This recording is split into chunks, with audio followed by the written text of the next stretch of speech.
나는 늘 생각했다. 가족이란 피로 맺어진 유대가 아니라 서로를 지키는 선택이라고. 하지만 그날 그 선택이 산산조각 나는 걸 목격했다. 아버지가 돌아가신 지 겨우 한 달 만에 형과 형수가 우리 집 아버지의 저택들 빼앗고 엄마와 나를 쫓아내는 순간이었다. 이 집은 이제 우리 거야. 너희는 나가. 이 형수의 차가운 목소리가 아직도 귓가에 맴돈다. 그 순간 내 가슴 속에 불꽃이 타오르기 시작했다. 복수. 아니, 그건 시작에 불과했다. 진짜는 그 후에 벌어진 일들이다. 내 삶은 그날부터 완전히 뒤바뀌었다. 더 이상 참지 않을 테야. 그들이 나에게 한 만큼 돌려줄 테야. 우리 가족은 서울 강남의 그 웅장한 저택에서 살았다. 아버지는 건설회사 사장으로 밤낮 없이 일하며 그 집을 지었다. 형은 나보다 5살 많았고 아버지의 기대를 한 몸에 받았다. 형은 회사 물려받을 거야. 아버지는 늘 그렇게 말씀하셨다. 나는 그냥 막내딸, 책 읽고 공부하는 조용한 아이였다. 엄마는 우리를 위해 모든 걸 포기했다. 형의 대학 학비를 대기 위해 엄마는 자신의 꿈인 미술을 접고 파트타임 일을 했다. 가족이니까 엄마의 그 말은 내 가슴에 새겨졌다. 형은 그걸 당연하게 생각했다. 그는 대학을 졸업하고 회사에 들어갔지만 늘 불평했다. 아버지는 나한테만 엄격해. 너는 편하게 사네. 그럴 때마다 나는 생각했다. 형, 너는 이미 모든 걸 가졌잖아. 왜 더 탐내? 형수가 들어온 건 형이 30살이 되던 해였다. 그녀는 예쁘고 야심차 보였다. 첫 만남에서 그녀는 미소를 지으며 말했다. 동생, 정말 예뻐. 같이 쇼핑 갈까? 처음엔 좋았다. 하지만 곧 그녀의 본색이 드러났다. 그녀는 저택을 탐냈다. 이 집 정말 멋지네. 우리 결혼하면 여기서 살자. 형은 그녀의 말에 홀린 듯 따랐다. 결혼식 후 그들은 저택의 2층을 차지했다. 엄마는 불편해했지만 가족이니까 참아야지라고 하셨다. 나도 그랬다. 하지만 그 참음이 우리를 갉아먹기 시작했다. 형수는 점점 더 주인 행세를 했다. 이 가구는 바꿔야겠어. 그녀의 말에 형은 고개를 끄덕였다. 아버지는 병석에 누워 계시면서도 그 광경을 보며 한숨을 쉬셨다. 아버지가 암 진단을 받은 건 그로부터 2년 후였다. 그는 빠르게 쇠약해지셨다. 그때 형수는 더 노골적으로 됐다. 아버님, 유언장 쓰셨어요. 그녀의 눈빛이 번뜩였다. 아버지는 유언장을 썼다. 저택은 가족 모두의 것, 하지만 형이 관리하도록. 내가 가족을 지켜라. 아버지의 그 말씀은 형에게 부담이었을까? 아니, 형은 그것을 기회로 봤다. 아버지가 돌아가신 날, 장례식장에서 형수는 이미 변호사를 대동하고 왔다. 유언장에 따르면 저택은 형님 거예요. 법적으로 그녀의 목소리는 차가웠다. 나는 믿을 수 없었다. 유언장에 숨겨진 조항? 그건 조작이었다. 형은 눈을 피하며 중얼거렸다. 미안해, 하지만. 우리도 아이를 키워야 해. 엄마는 그 자리에서 울음을 터뜨리셨다. 어떻게 내가? 내 아버지가 내게 모든 걸 줬는데 나는 얼어붙었다. 그날 밤 우리는 짐을 싸서 저택을 나왔다. 작은 임대 아파트로. 문이 닫히는 소리가 내 인생의 한 장을 찢는 소리처럼 들렸다. 그 후 삶은 지옥이었다. 엄마는 우울증에 빠지셨다. 밤마다 아버지를 부르시며 울었다. 나는 대학을 포기하고 아르바이트를 뛰었다. 카페에서, 편의점에서. 형은 가끔 돈을 보내왔다. 이게 최선이야. 그의 메시지가 올 때마다 분노가 솟구쳤다. 왜 우리는 쫓겨나야 했나? 아버지의 유산은 가족의 것인데. 형수는 인스타그램에 저택 사진을 올리며 자랑했다.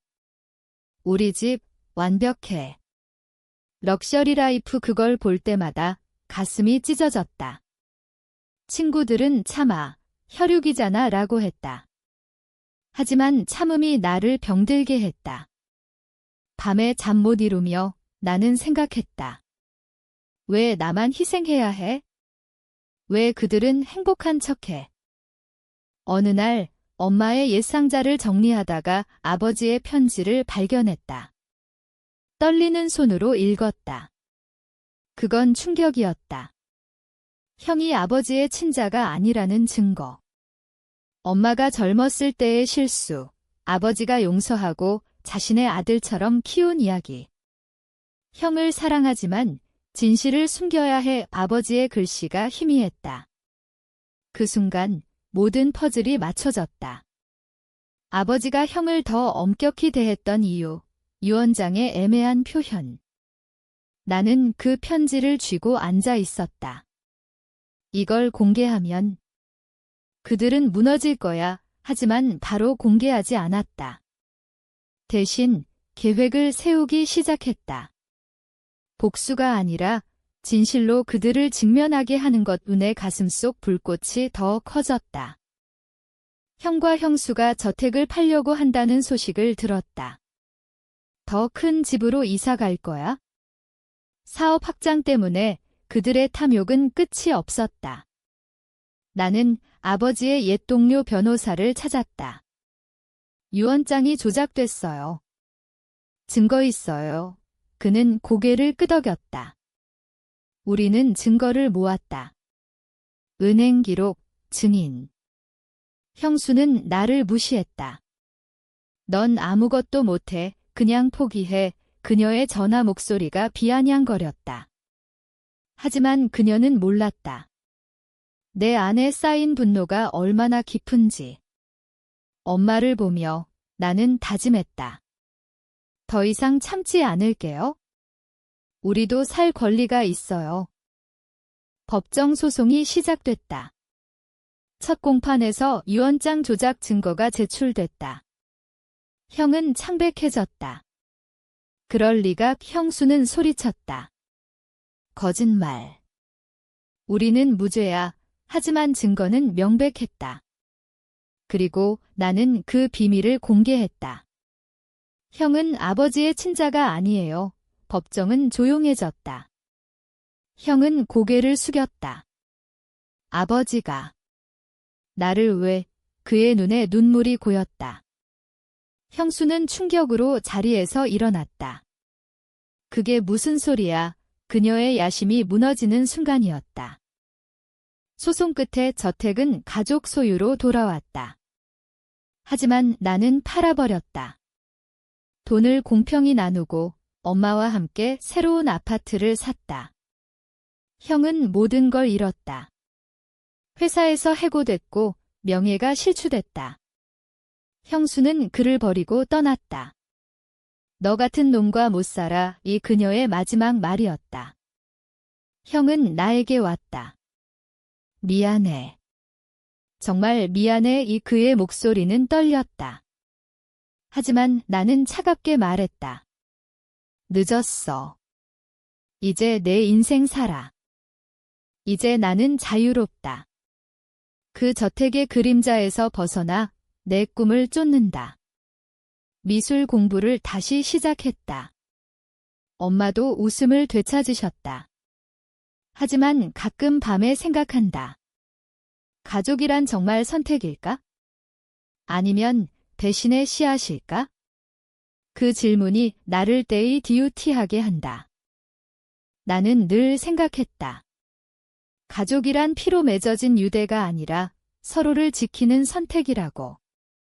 하지만 그날 그 선택이 산산조각 나는 걸 목격했다. 아버지가 돌아가신 지 겨우 한 달 만에 형과 형수가 우리 집 아버지의 저택들 빼앗고 엄마와 나를 쫓아내는 순간이었다. 이 집은 이제 우리 거야. 너희는 나가. 이 형수의 차가운 목소리가 아직도 귓가에 맴돈다. 그 순간 내 가슴 속에 불꽃이 타오르기 시작했다. 복수. 아니, 그건 시작에 불과했다. 진짜는 그 후에 벌어진 일들이다. 내 삶은 그날부터 완전히 뒤바뀌었다. 더 이상 참지 않을 테야. 그들이 나에게 한 만큼 돌려줄 테야. 우리 가족은 서울 강남의 그 웅장한 저택에서 살았다. 아버지는 건설회사 사장으로 밤낮 없이 일하며 그 집을 지었다. 집은 3층짜리였다. 정원에 수영장까지. 형은 나보다 5살 많았고 아버지의 기대를 한 몸에 받았다. 형은 회사 물려받을 거야. 아버지는 늘 그렇게 말씀하셨다. 형은 고등학교 때부터 회사 일에 참여했다. 나는 그냥 막내딸, 책 읽고 공부하는 조용한 아이였다. 학교에서 미술을 좋아했지만 가족 때문에 포기했다. 엄마는 우리를 위해 모든 걸 포기했다. 형의 대학 학비를 대기 위해 엄마는 자신의 꿈인 미술을 접고 파트타임 일을 했다. 카페에서, 세탁소에서. 가족이니까 엄마의 그 말은 내 가슴에 새겨졌다.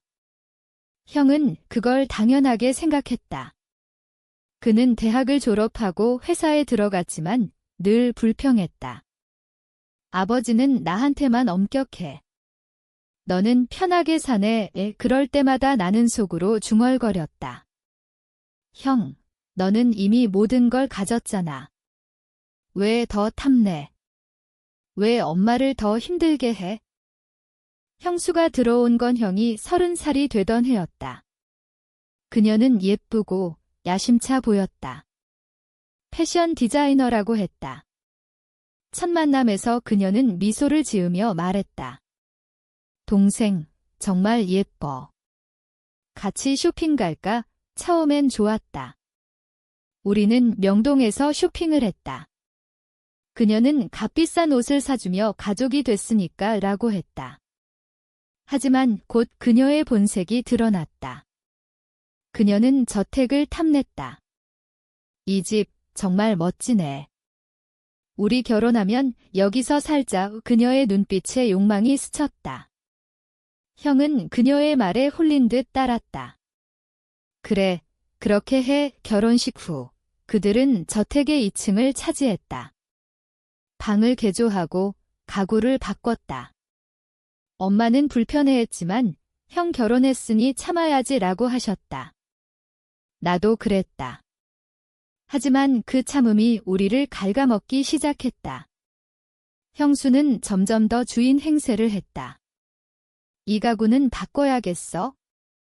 너무 구식이야. 그녀의 말에 형은 고개를 끄덕였다. 아버지는 병석에 누워 계시면서도 그 광경을 보며 한숨을 쉬셨다. 형수가 너무하다. 아버지의 중얼거림이 들렸다. 아버지가 암 진단을 받은 건 그로부터 2년 후였다. 췌장암, 만기였다. 그는 빠르게 쇠약해지셨다. 병원에서 집으로 오가며 가족은 긴장됐다. 그때 형수는 더 노골적으로 됐다. 아버님, 유언장 쓰셨어요. 회사 일은 어떻게? 그녀의 눈빛이 번뜩였다. 나는 그걸 보고 소름이 끼쳤다. 아버지는 유언장을 썼다. 변호사를 불러서. 저택은 가족 모두의 것, 하지만 형이 관리하도록. 내가 가족을 지켜라. 아버지의 그 말씀은 형에게 부담이었을까? 아니, 형은 그것을 기회로 봤다. 그는 아버지의 병상에서 걱정 마세요 라고 하면서도 눈에는 다른 빛이 스쳤다. 아버지가 돌아가신 날, 장례식장은 사람들로 가득했다. 아버지의 동료들, 친구들. 하지만 형수는 이미 계획을 세운 듯 했다. 장례식 후, 그녀는 변호사를 대동하고 왔다. 유언장에 따르면 저택은 형님 거예요. 법적으로 그녀의 목소리는 차가웠다. 나는 믿을 수 없었다. 유언장에 숨겨진 조항? 그건 조작이었다. 형은 눈을 피하며 중얼거렸다. 미안해, 하지만. 우리도 아이를 키워야 해. 곧 태어날 거야. 엄마는 그 자리에서 울음을 터뜨리셨다. 어떻게 내가? 내 아버지가 내게 모든 걸 줬는데 나는 얼어붙었다. 손이 떨렸다. 그날 밤 우리는 짐을 싸서 저택을 나왔다. 작은 임대 아파트로. 문이 닫히는 소리가 내 인생의 한 장을 찢는 소리처럼 들렸다. 밖에서 비가 왔다. 엄마와 나는 서로를 안고 울었다.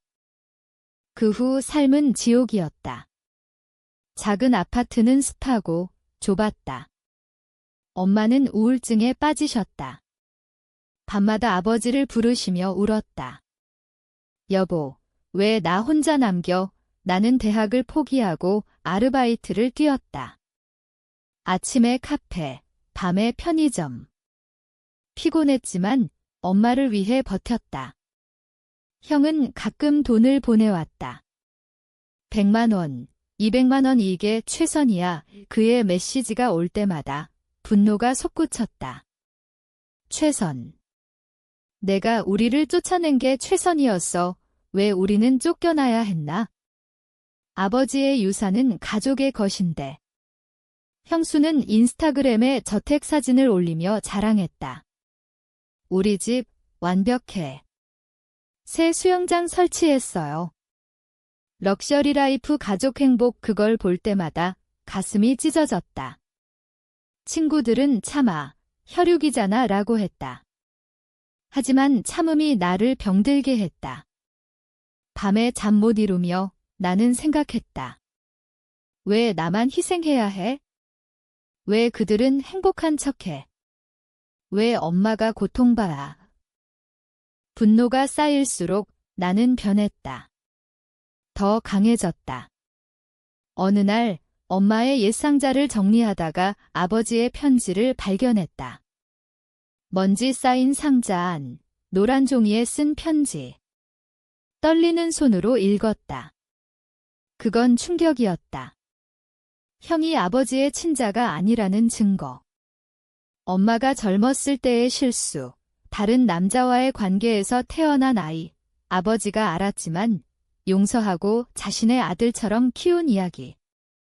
형을 사랑하지만 진실을 숨겨야 해. 가족을 위해 아버지의 글씨가 희미했다.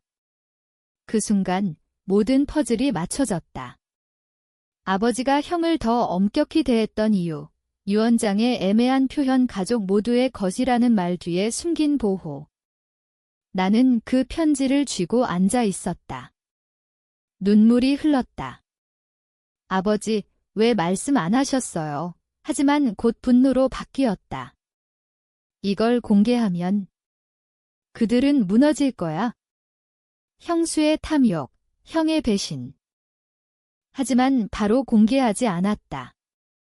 대신 계획을 세우기 시작했다.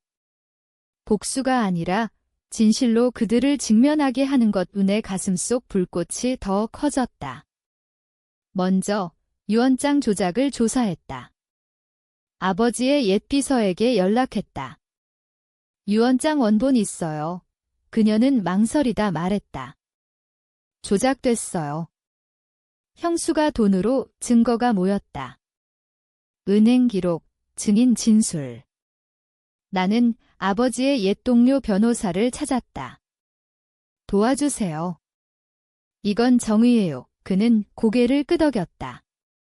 알았어. 시작하자. 형과 형수가 저택을 팔려고 한다는 소식을 들었다. 더 큰 집으로 이사 갈 거야? 사업 확장 때문에 형의 회사 집중, 새로운 프로젝트. 하지만 그 뒤에는 빚이 있었다.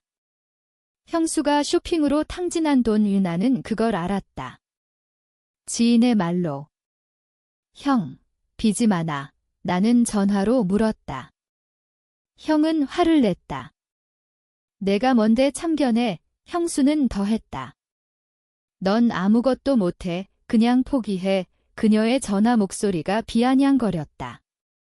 하지만 그녀는 몰랐다. 내 안에 쌓인 분노가 얼마나 깊은지. 엄마를 보며 나는 다짐했다. 더 이상 참지 않을게요. 우리도 살 권리가 있어요. 엄마는 고개를 저었다. 그만해. 피곤해. 하지만 나는 멈출 수 없었다. 그 참음이 우리를 여기까지 몰아넣었다.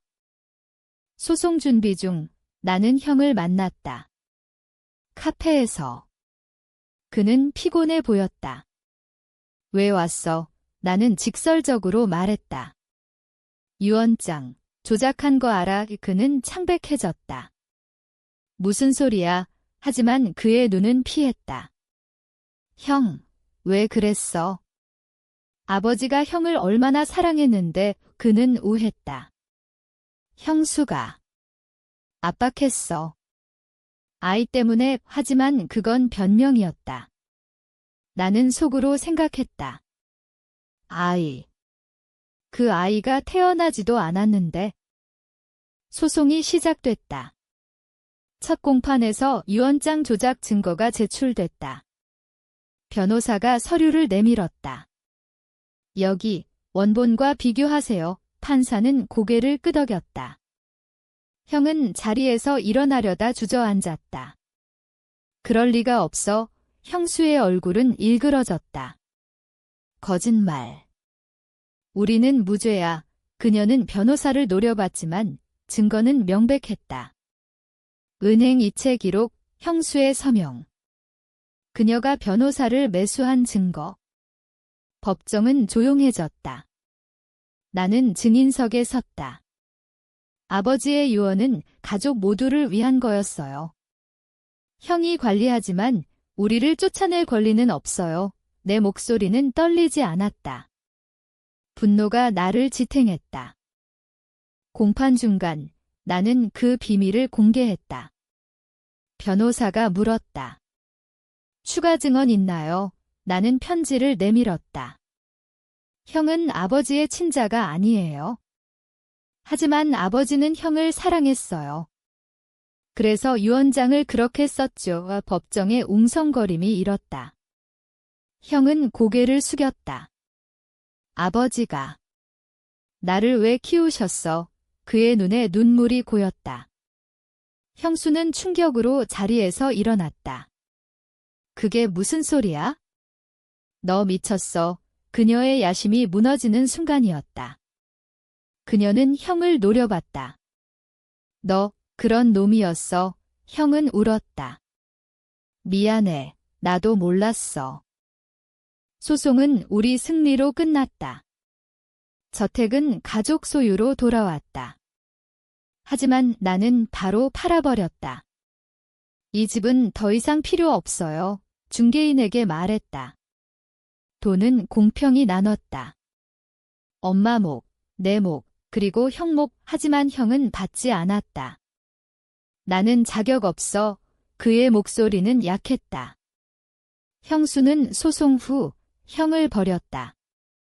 너 같은 놈과 못 살아. 빚은 내가 갚아. 그녀는 짐을 싸서 떠났다. 형의 회사도 무너졌다. 동료들이 등을 돌렸다. 배신자라는 소문이 돌았다. 그는 모든 걸 잃었다. 직장, 명예, 가족. 형은 나에게 왔다.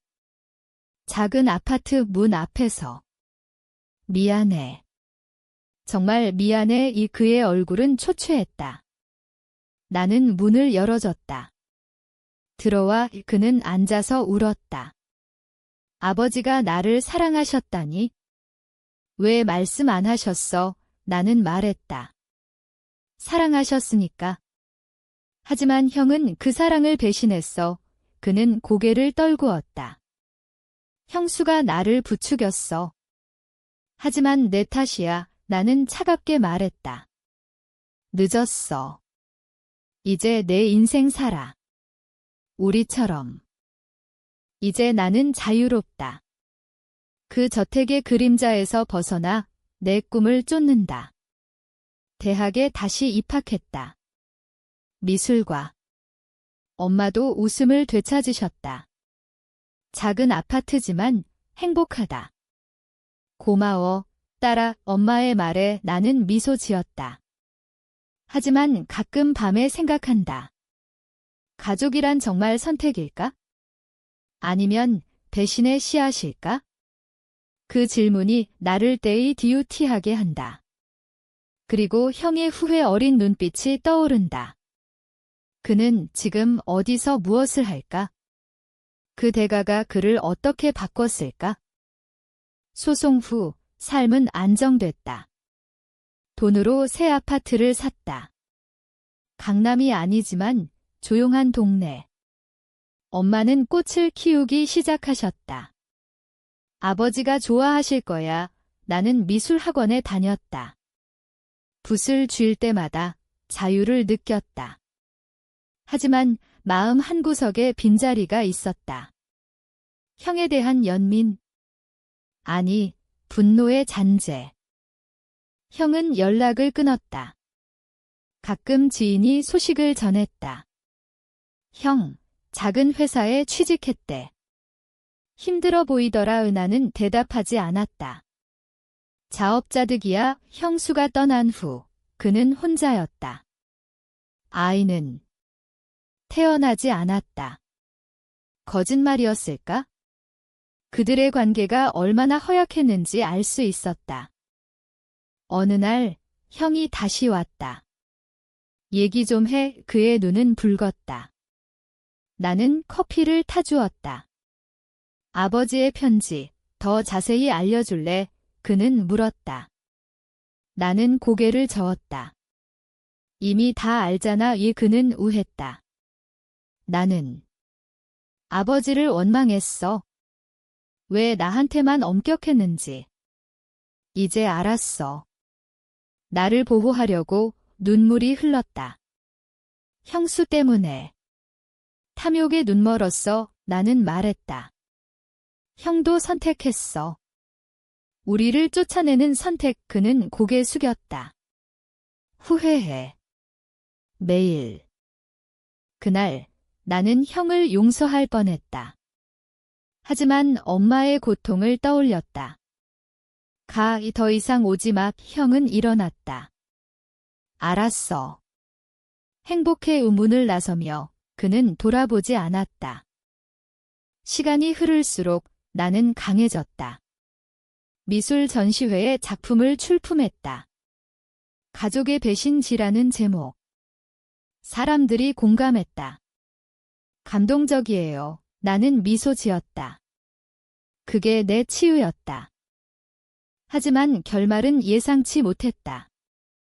형이 병들었다. 우울증, 알코올 중독. 지인이 말했다. 내가 도와줘. 나는 망설였다. 왜 내가? 하지만 가봤다. 병원에서 형은 마른 몸으로 누워 있었다. 왔구나. 그의 미소가 약했다. 미안해. 모든 게 내 탓이야. 나는 말했다. 알아. 하지만 이제 그만해. 그는 손을 잡았다. 고마워. 형은 회복됐다. 천천히.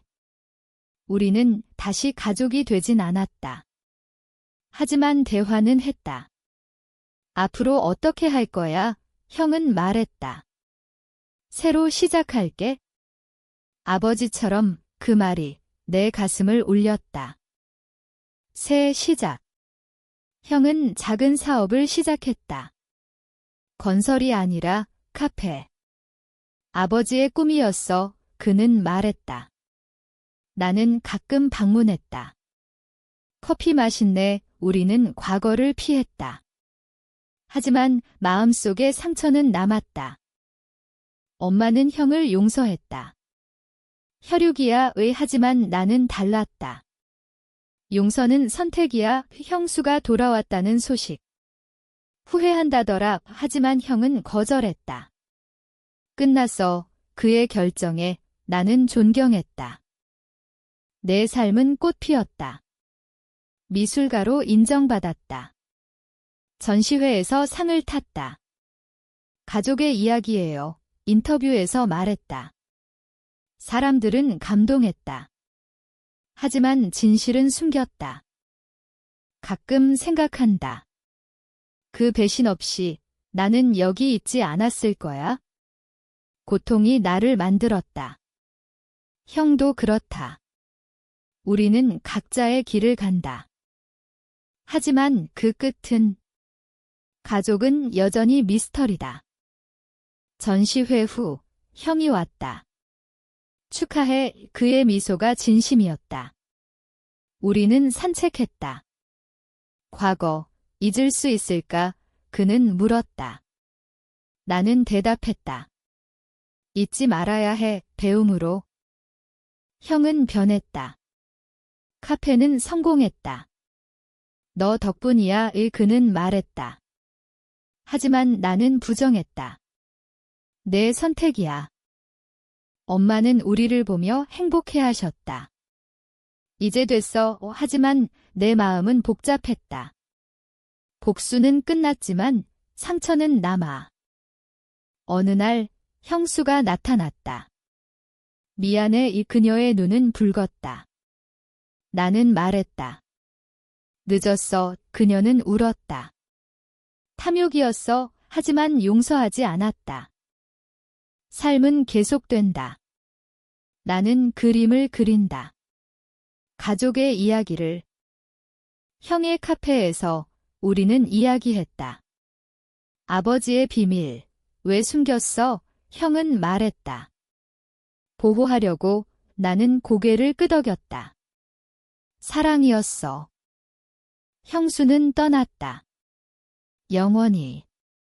형은 홀로 서는 법을 배웠다. 내 전시회는 더 커졌다. 배신과 치유, 사람들이 왔다. 나는 강연했다. 고통은 선택의 시작이에요. 엄마는 건강해지셨다. 너 덕분이야. 우리는 여행했다. 제주도. 아버지가 좋아하실 거야?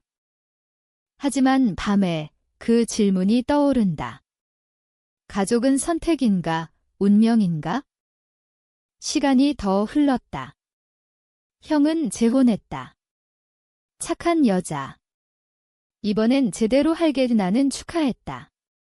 행복해. 내 삶은 안정됐다. 갤러리 오너가 됐다. 그림으로 사람들을 치유한다. 형과 나는 가까워졌다. 과거는 교훈이야. 우리는 웃었다. 하지만 형수의 소식. 그녀는 실패했다. 빚에 쫓겨. 대가야. 나는 생각했다. 삶은 공평하지 않지만 선택으로 바뀐다. 형의 아이가 태어났다. 이름은 아버지처럼, 나는 이모가 됐다. 귀여워. 우리는 가족처럼 모였다. 엄마는 기뻐하셨다. 이게 진짜 가족이야. 내 그림은 베스트셀러가 됐다. 책으로. 배신의 끝. 하지만 마음속에 그 불꽃은 여전하다. 조심스럽게. 이제 모든 게 제자리다. 하지만 나는 안다. 가족은 영원한 선택이다. 배신의 상처는 아물지만 잊히지 않는다. 형은 말했다. 고마워. 내가 나를 깨워줬어. 나는 미소 지었다. 우리 모두야. 하지만 결말은? 가족이란 용서할 수 있는 한계일까? 그 질문이 영원히 남는다.